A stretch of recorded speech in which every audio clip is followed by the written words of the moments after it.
പുൽക്കൂട്ടിൽ ഭൂജാതനായ രക്ഷകന്റെ വരവറിയിച്ച് നിരത്തിൽ ആടിയും പാടിയും സാന്താക്ലോസുകൾ. ക്രിസ്മസ് ലഹരിയിലാഴ്ത്തി ഇന്നലെ വൈകുന്നേരം നഗരം ചെങ്കടലിന് സമാനമായിരുന്നു. വെള്ളയും ചുമപ്പും നിറഞ്ഞ കുപ്പായവും പാപ്പാത്തൊപ്പിയും വടിയും വർണ്ണ ബലൂണുകളുമായി ആയിരക്കണക്കിന് സാന്താക്ലോസുമാരുടെ വരവ് നഗരവീതിയെ ചുവപ്പുപൂരിതമാക്കി. കുട്ടിപ്പാപ്പാമാരുടെ നൃത്തം കാഴ്ചക്കാരുടെ മനം കവർന്നു. ക്രിസ്മസ് കരോൾ ഗാനങ്ങളും വാദ്യമേളങ്ങളും വിളംബര റാലിക്ക് കൊഴുപ്പേകി. സ്നേഹത്തിന്റെയും സാഹോദര്യത്തിന്റെയും നന്മയുടെയും സന്ദേശങ്ങൾ വിളിച്ചോതിയ പാപ്പാ റാലി നഗരമെമ്പാടും ആവേശഭരിതമായി.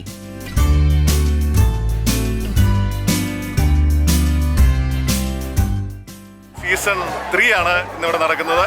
ക്രിസ്മസിന്റെ സന്ദേശം അറിയിച്ചുകൊണ്ട് നമ്മുടെ കോട്ടയത്ത് നഗരിയിലെ പോലീസ് പരേഡ് ഗ്രൗണ്ടിൽ നിന്ന് തിരുനക്കര മൈതാനത്തിലേക്ക് ഏതാണ്ട് 2500-3000-ഓളം പാപ്പാമാരാണ് ഇവിടെ നടക്കുന്നത്. അപ്പോൾ ഇതൊരു വലിയൊരു ആഘോഷമാണ്. കുട്ടികളെ സംബന്ധിച്ചിടത്തോളം ഇത് വലിയൊരു ആഘോഷത്തിന്റെ സമയമാണ്. നമുക്ക് എല്ലാവർക്കും തന്നെ ക്രിസ്മസ് എന്ന് പറയുന്ന ആഘോഷമാണ്. അപ്പോൾ ആ ഒരു ആഘോഷത്തിലേക്ക് നമ്മൾ കടക്കുകയാണ്. ക്രിസ്മസിന്റെ നമ്മൾ എല്ലാവരും ആ ഒരു ക്രിസ്മസിന്റെ പുലരിലേക്ക് ഉണരണം. അതിനുവേണ്ടിയിട്ടാണ് നമ്മൾ ഈ ഒരു റാലി സംഘടിപ്പിക്കുന്നത്. പാപ്പാ വിളംബര റാലി എന്നാണ് നമ്മൾ പറയുന്നത്. Bone നത്താലെ season 3. ഈ റാലിയിലേക്ക് എല്ലാവരെയും പ്രത്യേകമായിട്ട് സ്വാഗതം ചെയ്യുന്നു.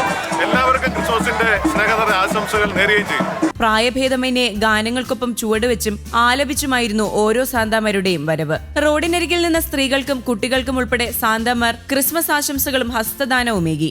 ഓരോ ടീമുകളായി മത്സരാവേശത്തോടെയാണ് കരോൾ ഗാനങ്ങൾക്കൊപ്പം പാപ്പാമാരുടെ ചുവടുവെച്ചത്. പോലീസ് മൈതാനത്ത് നിന്നും തിരുനക്കരയിലേക്ക് നടന്ന ക്രിസ്മസ് പാപ്പ വിളംബരയാത്ര ബോൺ നത്താലെ സീസൺ 3-ൽ നഗരത്തിലെ വിവിധ സ്കൂൾ, കോളേജ്, നഴ്സിംഗ് വിദ്യാർത്ഥികൾ, വിവിധ സ്ഥാപനങ്ങളിലെ ജീവനക്കാർ എന്നിങ്ങനെ 3000-ഓളം പേരാണ് ക്രിസ്മസ് സന്ദേശവുമായി നിരത്തിലിറങ്ങിയത്.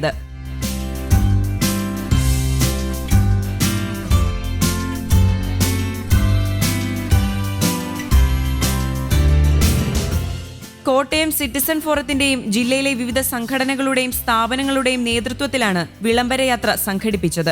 ജില്ലാ പോലീസ് മേധാവി K Karthik rally flag off ചെയ്തു. സമ്മേളനത്തിൽ ക്രൈസ്തവ സഭാ മേലധ്യക്ഷന്മാർ, രാഷ്ട്രീയ, സാമൂഹിക, സാംസ്കാരിക രംഗത്തെ പ്രമുഖരും ചേർന്ന് കേക്ക് മുറിക്കലും വിവിധ കലാപരിപാടികളും നടന്നു.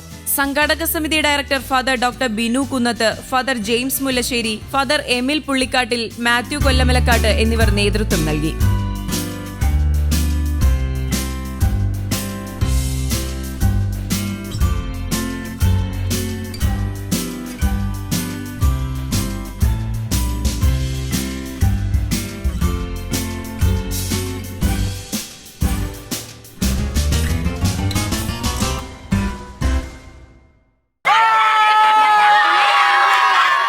News desk, Kerala Kaumudi.